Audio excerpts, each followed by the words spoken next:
It was pitched as a free high-speed revolution for Indonesia. Zero debt, zero risk. Instead, it became a nightmare of Tofu-Dreg construction and a multi-billion-dollar debt trap. Welcome to China Uncovered. Today, we expose the hidden truth behind the Jakarta-Bandung Railway disaster and the real cost of doing business with Beijing. Let's dive in. The Jakarta-Bandung High-Speed Railway launched as a massive headline. This multi-billion-dollar marvel was handed to a Chinese state-owned consortium and sold as Indonesia's fast lane to the future. Politicians pledged gleaming trains, seamless links to existing transport, tens of thousands of local jobs, locally sourced materials, and a business surge across West Java. But 2 years after it officially opened, the narrative looked very different. What was supposed to be a national triumph had become a tangle of problems, Tofu-Dreg construction, and a growing debt burden that looks like a trap. Environmental issues and a widening corruption scandal loomed. In 2015, Indonesia made a choice that shocked almost everyone watching. For years, Japan had been the frontrunner to build the country's first high-speed rail line. Their studies were detailed, their proposal was polished, and their experience was world-class. But almost overnight, the Indonesian government executed a dramatic pivot and handed the project to China instead. Why? Because China made a promise that was almost too good to resist. They pitched the project as a pure business-to-business deal, something bold and new for a venture of this scale. They said it would require no money from Indonesia's state budget, no taxpayer burden, and no government guarantees. The message was simple. Indonesia would secure a modern high-speed railway without touching public funds. It was a political dream. Japan's then Chief Cabinet Secretary, Yoshihide Suga, called the Indonesian move difficult to understand and extremely regrettable. And so the deal was sealed. The Chinese side was led by China Railway Group CRC and its subsidiaries acting through Beijing Yan HSR Company Limited, forming the consortium partner that would supply trains, engineering, and much of the construction expertise. The project was valued at $6.07 billion US at the start. The line itself would run 142.3 kilometers, about 88 miles, connecting Jakarta and Bandung, making it the first true high-speed railway in all of Southeast Asia.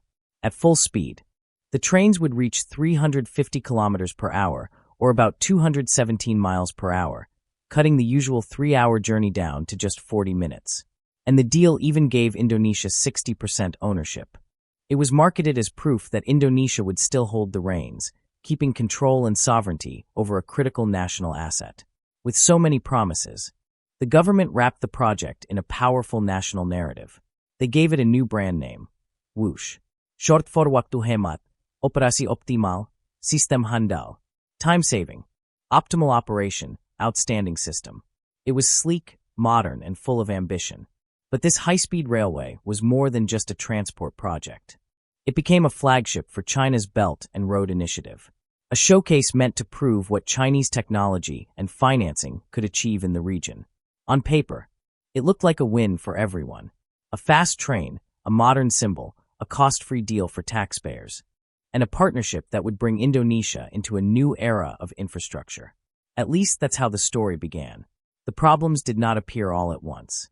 They emerged slowly, first as worrying signs, then as public embarrassments, and finally as full-blown national scandals. This is where the phrase Tofu-Dreg engineering comes in, a term from Chinese social media that refers to grand projects that look impressive during the ribbon cutting but start falling apart as soon as real life hits them. The most visible example came at Halim Station between November 2024 and January 2025. Videos spread online showing water pouring from the ceilings like a waterfall inside a brand new multi-billion-dollar station. The investigation later found something almost unbelievable for a project of this scale. The drainage channels were simply too small for Jakarta's rainfall. A billion-dollar station defeated by basic water flow. Then came the saga of Tunnel 11, a tunnel cursed by the very ground it was dug into. The geology there is a clay shale mixture that becomes unstable. The tunnel collapsed again and again, forcing engineers to rework the site, import specialists, and pour in more money and time. Much of this could have been prevented if the early geological surveys had been accurate, but they weren't. Years were lost and billions were added to the project's swelling budget. People living along the route soon discovered that elevated viaducts can act like enormous loudspeakers. Each time a Whoosh train passed through neighborhoods in Samahi and West Bandung, residents recorded noise levels of 80 to 90 dB. It was loud enough to rattle windows and walls. Some families reported cracked tiles and sleepless nights. The noise barriers, which were supposed to protect residents, turned out to be too short and too thin to do anything useful. The environmental damage was even more severe. Tunnel blasting permanently destroyed the underground aquifers that many villages relied on. Dozens of houses were badly damaged by the tunnel works. Flooding became another recurring disaster. Contractors had dumped excavated earth into rivers and drainage canals, reducing their ability to carry water. Even in 2025, flash floods were still being blamed on these earthworks, especially along major toll roads near the railway. In the highlands, the cut-and-fill construction destabilized hillsides, triggering landslides in areas that were already at risk due to volcanic soil conditions. And then, just when it seemed the scandals had reached their limit, the corruption cases arrived. In 2025, the KPK, the country's anti-corruption commission, launched raids targeting what they described as a land acquisition mafia. Investigators discovered that several insiders had quietly bought land along the future rail route before the alignment became public and later sold it to the project. The markups reached 500 to 1,000%. Even worse, some of the parcels were state-owned land, meaning the government was effectively tricked into buying back property it already owned, but at luxury prices. And they began with one unavoidable question.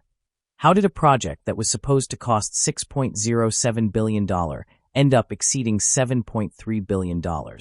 All of this created fertile ground for the final layer of scandal, the deepening corruption investigations of 2025, with construction costs reaching about $84 million per mile.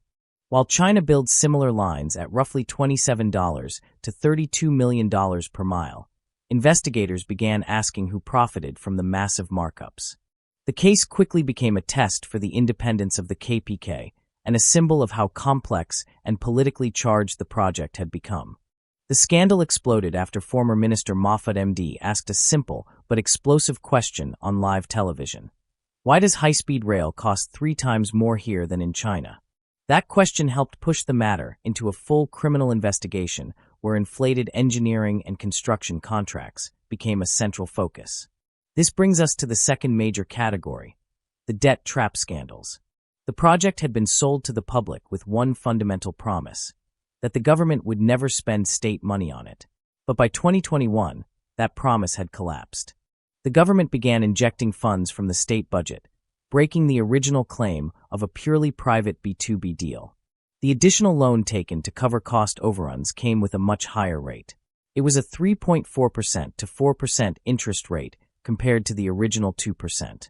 That increase alone pushed Indonesia's railway operator, KAI, into a dangerous financial position. By 2025, KAI was paying around $130 million US per year in annual interest, an amount that actually exceeded the project's entire annual revenue. At that point, the financial strain became so severe that Indonesia's new sovereign wealth fund, Danantra, had to step in to restructure the debt. In practice, this meant the government had taken on the burden that was supposed to belong only to the joint venture. Beyond the financial problems, the environmental and social scandals grew harder to ignore.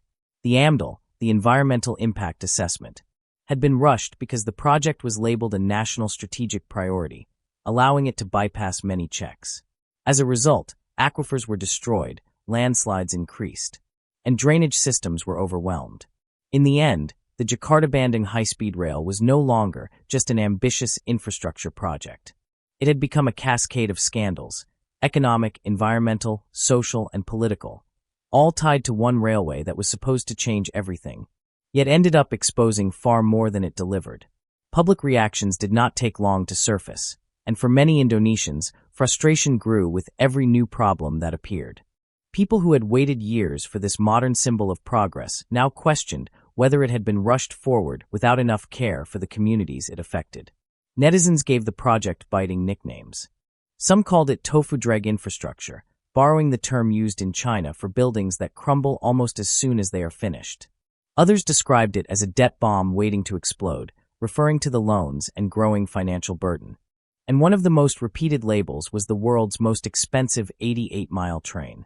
It was a jab at how costly the line became compared to similar high-speed rail systems.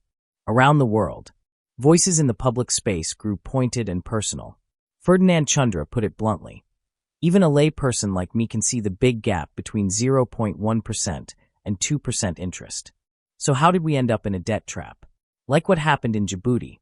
And Muhaimin's comment cut to the heart of popular anger. When leaders are uneducated, they're easy to fool. Those two lines captured a widespread feeling that the project wasn't just a technical failure, but also a political and financial mistake. It was a mistake that ordinary people could see through. Not all reactions were negative, of course. Some passengers expressed genuine appreciation. They loved the speed, the clean trains, and the sense of modernity. But that enthusiasm often faded when people remembered where the stations were actually located. Padalarang and Tegalluar are far from the city centers, and many felt that whatever time they saved on the high-speed train was lost again during the journey to and from those remote stations. The promise of a 40-minute trip suddenly seemed less magical when the full door-to-door journey took longer. Many Indonesians said the fares were simply too high for regular use, especially for lower-income passengers who relied on more affordable travel options. To them, the Whoosh felt less like public transportation and more like a prestige project aimed at a small slice of the population. As criticism mounted, official responses were swift. KCIC, the joint venture operating the railway, and several ministries insisted the system was safe and improving, pointing to reliable train performance in daily operations. Contractors were ordered to fix leaks, undersized drains, and early structural faults. Officials called these solvable maintenance issues rather than systemic engineering failures. KI took an even firmer stance. They highlighted the railway's 99.9% on-time performance, framing it as evidence that the Whoosh system worked well in practice. Government officials claimed that the losses experienced by the Jakarta-Bandung segment could be solved by extending the line all the way to Surabaya. A longer route, they argued, would attract more riders, connect major population centers, and finally produce the revenue needed. It was needed to pay down the enormous debt. In their view, the solution to the line's financial problems was not to scale back, but to build even more. The Chinese partners, for their part, defended the cost overruns. They pointed to Indonesia's chaotic land acquisition and the nightmare of West Java's volcanic soil, factors they claimed were out of their control. International media also took notice. The Straits Times reported in August that despite its efficiency and over 10 million passengers, Whoosh faces financial losses. The losses were due to high costs and low ridership. The article perfectly captured the paradox at the heart of the project. On November 5th, President Prabowo Subianto announced that the state would provide financial support for Whoosh. Indonesia is asking lenders for a 60-year extension on existing loans.